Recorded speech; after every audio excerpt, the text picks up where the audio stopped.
నమస్తే, welcome to Suman TV. నేను విష్ణు. ప్రస్తుతంతో పాటు సీనియర్ చార్టెడ్ అకౌంటెంట్ నల్లా శ్రీనివాస్ గారు ఉన్నారు. వారితో మాట్లాడదాం. సార్ నమస్తే. సార్ శ్రీనివాస్ గారు. నమస్తే విష్ణు గారు.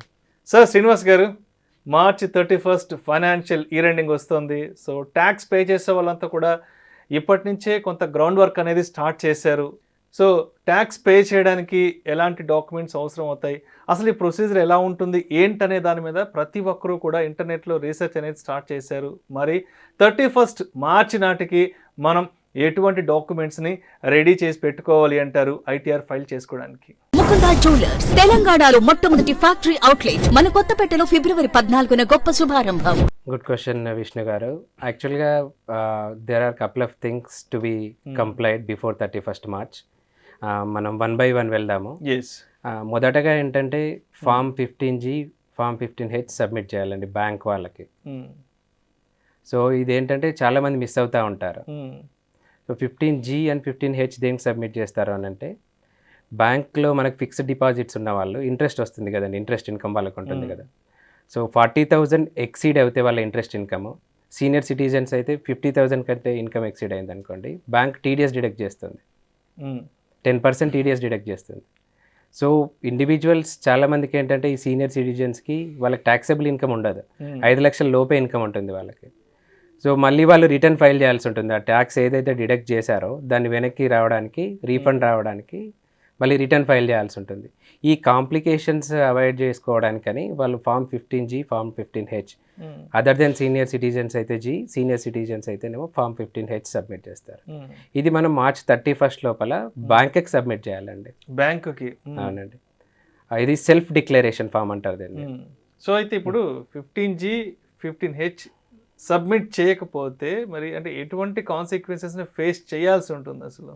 ఇప్పుడు ఫామ్ 15G సబ్మిట్ చేయకపోతే ఏంటంటే బ్యాంక్ వాళ్ళు ట్యాక్స్ డిడక్ట్ చేస్తారండి, మీకు ట్యాక్స్ డిడక్ట్ చేసేస్తారు మీరు సబ్మిట్ చేయలేదు కాబట్టి. Assuming you have more than taxable exemption limit, 5 లక్షల కంటే మీకు ఎక్కువ ఉందనుకొని బ్యాంక్ ట్యాక్స్ డిడక్ట్ చేస్తుంది. సో మళ్ళీ మీరు ఇన్కమ్ ట్యాక్స్ రిటర్న్ ఫైల్ చేసి మీరు రీఫండ్ క్లెయిమ్ చేసుకోవాల్సి ఉంటుంది. Okay. Even though it is not required, you need to submit to get the refund అన్నమాట. సో అయితే చాలామంది అడ్వాన్స్ ట్యాక్స్ పేమెంట్ గురించి చెప్తుంటారు కదా, ఏంటి అసలు అడ్వాన్స్ ట్యాక్స్ పేమెంట్ అంటే ఏంటి, ఇది ఎవరికి అప్లికబుల్ అవుతుంది అసలు? ఓకే, వెరీ గుడ్ క్వశ్చన్ అండి. ఇది చాలామంది మిస్ అవుతుంటారు అడ్వాన్స్ ట్యాక్స్ పేమెంట్ అని. స్మాల్ బిజినెస్ ఓనర్స్ చాలామంది అడ్వాన్స్ ట్యాక్స్ పేమెంట్ చేయడం మిస్ అవుతుంటారండి. అడ్వాన్స్ ట్యాక్స్ ఎవరికి అప్లికేబుల్ అంటే, ఇప్పుడు మీకు ఏదైనా బిజినెస్, మీరు బిజినెస్ చేస్తున్నారు అనుకోండి, బిజినెస్ చేస్తున్నప్పుడు మీ బిజినెస్ ఇన్కమ్ మీద ట్యాక్స్ క్యాలిక్యులేట్ చేస్తాం కదా, మీకు వచ్చిన ప్రాఫిట్ పైన ట్యాక్స్ క్యాలిక్యులేట్ చేస్తాం. ఆ ట్యాక్స్ అమౌంట్ అయితే ఏదైతే ఉందో అది 10,000 కంటే ఎక్కువ ఉంది అనుకోండి ఒక సంవత్సరంలో, అప్పుడు అడ్వాన్స్ ట్యాక్స్ పే చేయాలి. ఎవ్రీ పర్సన్, ఇది ఇండివిజువల్స్కి అప్లై అవుతుంది, ఫర్మ్స్కి అప్లై అవుతుంది, ఎల్ఎల్పీస్కి అప్లై అవుతుంది, కార్పొరేట్స్కి అప్లై అవుతుంది. ఎవ్రీ ట్యాక్స్ పేయర్కి ఇది అప్లికేబుల్ అండి, ఫస్ట్ థింగ్. సెకండ్ థింగ్, ఈ అడ్వాన్స్ ట్యాక్స్ పేమెంట్ అనేది 4 ఇన్స్టాల్మెంట్స్లో పే చేయాల్సి ఉంటుంది ఎవ్రీ క్వార్టర్ అండి. ఫస్ట్ది వచ్చేసి జూన్ 15కి పే చేయాలి, సెకండ్ ఇన్స్టాల్మెంట్ వచ్చేసి సెప్టెంబర్ 15కి, థర్డ్ ఇన్స్టాల్మెంట్ వచ్చేసి డిసెంబర్ 15కి పే చేయాలి, ఫోర్త్ ఇన్స్టాల్మెంట్ వచ్చేసి మనకి మార్చ్ 15th లోపల పే చేయాల్సి ఉంటుంది. ఇది ఎలా పే చేయాలి? సపోజ్ మనకు 1,00,000 రూపాయల ట్యాక్స్ వచ్చింది అనుకోండి, ఇది మనకు ఫస్ట్ క్వార్టర్లో క్యాలిక్యులేట్ చేసినప్పుడు మనకు తెలియదు కదా మన టర్న్ ఓవర్, అప్రాక్సిమేట్గా క్యాలిక్యులేట్ చేసి పే చేయాల్సి ఉంటుంది. సో మన 1,00,000 రూపాయల ట్యాక్స్ పైన ఫస్ట్ జూన్ 15th లోపు 15% పే చేయాలి, అంటే 15,000 జూన్ 15th పే చేయాల్సి ఉంటుంది. తర్వాత మీకు సెప్టెంబర్కి వచ్చేసి 45% పే చేయాలి, అంటే 45,000. మీరు ఆల్రెడీ 15,000 ఫస్ట్ క్వార్టర్లో పే చేశారు కదా, రిమైనింగ్ 30,000 సెకండ్ క్వార్టర్లో పే చేయాలి. థర్డ్ క్వార్టర్కి వచ్చేసరికి డిసెంబర్ 15th 75% పే చేయాలి మన ట్యాక్స్లో, అంటే 75,000 పే చేయాలి. మీరు ఆల్రెడీ అక్కడ 45,000 పే చేశారు కదా, ఇక్కడ 30,000 పే చేస్తే అయిపోతుంది. Okay okay. సో బ్యాలెన్స్ ఏదైతే ఉందో 25%, 25,000 వచ్చేసి మార్చ్ 15th లోపల పే చేయాల్సి ఉంటుంది. Okay okay.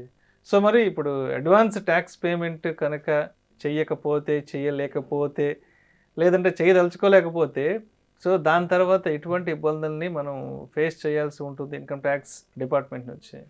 అడ్వాన్స్ ట్యాక్స్ మనం పే చేయకపోతే ఏమవుతుందంటే, సెక్షన్ 234B, 234C కింద ఇంట్రెస్ట్లు వేస్తారండి. ఇంట్రెస్ట్ రెండు 18% per annum.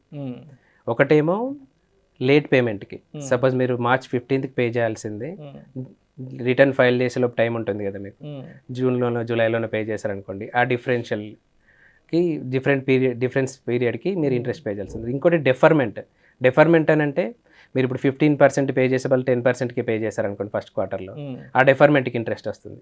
So 234B 234C ఇంట్రెస్ట్లు వస్తాయండి, పే చేయాల్సి ఉంటుంది దానికి, in addition to your income tax.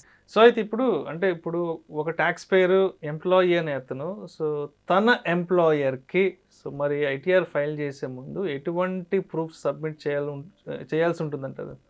ఇది యాక్చువల్గా ఏంటంటే ఈ ప్రాసెస్ చాలామంది ఎంప్లాయర్స్ డిసెంబర్ జనవరిలోనే కంప్లీట్ చేస్తారండి. మామూలుగా ఏంటంటే సపోజ్ ఎంప్లాయీ రెంట్ పే చేస్తున్నాడు అనుకోండి, రెంటల్ ప్రూఫ్స్ ఉంటాయి కదా, హౌస్ రెంట్ పే చేసిన ప్రూఫ్స్.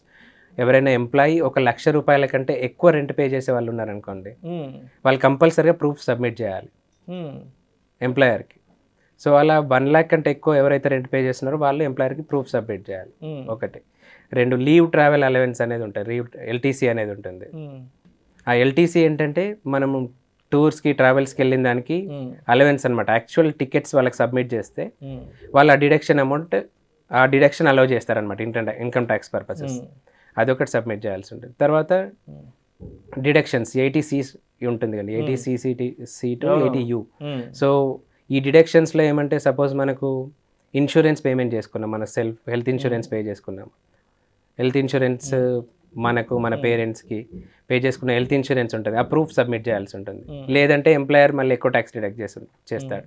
అది కాకుండా LICs పేమెంట్స్ ఉంటాయి, మీ హౌసింగ్ లోన్ ఏమన్నా పే చేసి ఉంటుంటారు కదా, ఇంట్రెస్ట్ ప్రిన్సిపల్, ఇవన్నీ డాక్యుమెంట్స్ ఎంప్లాయర్కి మీరు 31st March లోపల సబ్మిట్ చేయాలి. But most of the companies they are asking in January and December and January itself. So మరి ఇప్పుడు ఎంప్లాయర్కి మరి మనం ప్రూఫ్స్ కానీ సబ్మిట్ చేయకపోతే మరి దానివల్ల కూడా ఎటువంటి ఇబ్బందులు ఉండే అవకాశం ఉందంటారు? ఇప్పుడు ఈ డిడక్షన్స్, ఎగ్జంప్షన్స్ సపోర్టింగ్ ఎవరైతే మిస్ అయ్యారో వాళ్ళకి ఏమవుతుందంటే ఎంప్లాయర్ హయ్యర్ ట్యాక్స్ డిడక్ట్ చేస్తారు. ఎందుకనంటే వీళ్ళు ఈ సబ్మిట్ చేయకపోవడం వల్ల 20% స్లాబ్లో ఉన్న వాళ్ళు 30%కి వెళ్ళిపోవచ్చు, 10% స్లాబ్లో ఉన్న వాళ్ళు 20%కి వెళ్ళిపోవచ్చు. So employee higher tax pay చేయాల్సి ఉంటుంది. ఇక్కడ వన్ మోర్ థింగ్ గుర్తుపెట్టుకోవాల్సింది ఏంటంటే, మనం ఎప్పుడైతే మిస్ అయ్యామో సబ్మిట్ చేయడం, మీరు రిటర్న్ ఫైల్ చేసేటప్పుడు మళ్ళీ దాన్ని క్లెయిమ్ చేసుకొని రీఫండ్ తెచ్చుకోవచ్చండి. సో అవునవును, చాలా మంది రీఫండ్ కూడా అప్లై చేస్తుంటారు. అవునండి, ఎవరైతే మిస్ అయి ఉన్నారో వాళ్ళు రీఫండ్ క్లెయిమ్ చేసుకుంటారు. Okay okay. తర్వాత ఇంకొకటి, ఇప్పుడు మనము ఫిబ్రవరిలో ఉన్నాము, మార్చ్ ఇంకొక 1.5 month ఉంది మనకు, March 31st. One more thing ఏంటంటే చాలా మంది వాళ్ళు ఇన్వెస్ట్మెంట్ సేవింగ్స్ కానీ తర్వాత ఇన్వెస్ట్మెంట్స్ కానీ చేయకుండా ఉన్న వాళ్ళు ఈ గ్యాప్లో చేసుకోవచ్చండి. 31st March వరకు చేసేసుకుంటే వాళ్ళ ట్యాక్స్ బర్డెన్ అనేది తగ్గుతుంది. ఎనీ ఎగ్జంప్షన్స్ కానీ ఈ డిడక్షన్స్కి రిలేటెడ్ కానీ ఉన్న డొనేషన్స్ ఉంటే డొనేషన్స్ ఇవ్వడం కానీ, తర్వాత స్కూల్ ఫీజ్ రిసీట్స్ ఉంటాయి కదా, స్కూల్ ఫీజ్ రిసీట్స్ కానీ ఇవన్నీ కలెక్ట్ చేసి పెట్టుకోవాల్సి ఉంటుంది ఈ పీరియడ్లో, ఎవరైతే సబ్మిట్ చేయలేదు ఎంప్లాయర్.